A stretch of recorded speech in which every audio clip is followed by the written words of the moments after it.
Retour chez nous, l'Alberta et la Saskatchewan resteront des provinces unilingues et n'auront pas l'obligation de traduire leurs lois en français.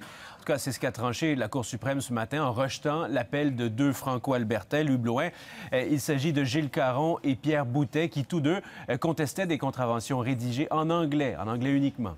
Oui, et leur cause s'était élargie à la question du bilinguisme des lois albertaines. Et là, ce matin, il y a 6 des 9 juges de la Cour suprême qui ont tranché et qui viennent dire finalement que l'Alberta n'aura pas à rédiger ses lois en français et en anglais. Et ça vient valider ce jugement aussi, les lois albertaines et saskatchewanaises de 1988, où elles se sont déclarées unilingues anglophones. Pourtant, les avocats de messieurs Caron et Boutet faisaient valoir que les textes de loi historiques qui ont pavé la voie à la formation de l'Alberta, à la fondation de l'Alberta, protégeaient les droits linguistiques des francophones. Mais les juges, eux, en ont décidé autrement. Ils ont dit que les droits acquis, les droits légaux de la population qui étaient mentionnés dans ces textes-là n'incluent pas les droits linguistiques, qu'ils auraient dû, ces droits linguistiques, être exprimés de façon explicite, claire, noir sur blanc. Alors, évidemment, vous devinez bien que c'est la déception dans le camp des organisations francophones de l'Ouest. On va écouter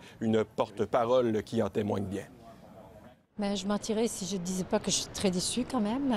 Malgré tout, malgré que j'essaie de me conforter, c'est quand même un grand sentiment de vide et de déception. On avait beaucoup d'attentes pour ce jugement, que ça vienne renforcer nos communautés, que ça vienne nous donner un élan dont on a besoin. Beaucoup d'attentes, beaucoup de ressources, d'énergie investies pour ce projet, pour cette cause.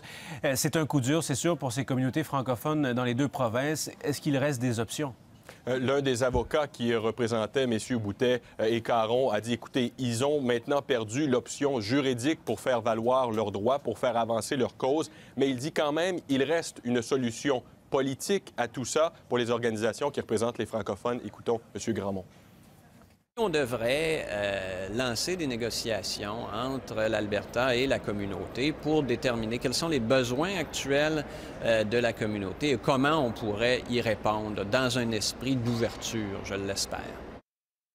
Et je peux vous dire déjà, Alexis, que ce matin, il y a eu un appel, semble-t-il, entre l'Association française de l'Alberta et un ministre du gouvernement albertain. On verra où tout ça va mener. On verra bien. Merci beaucoup, Louis. Je vous en prie. Au revoir.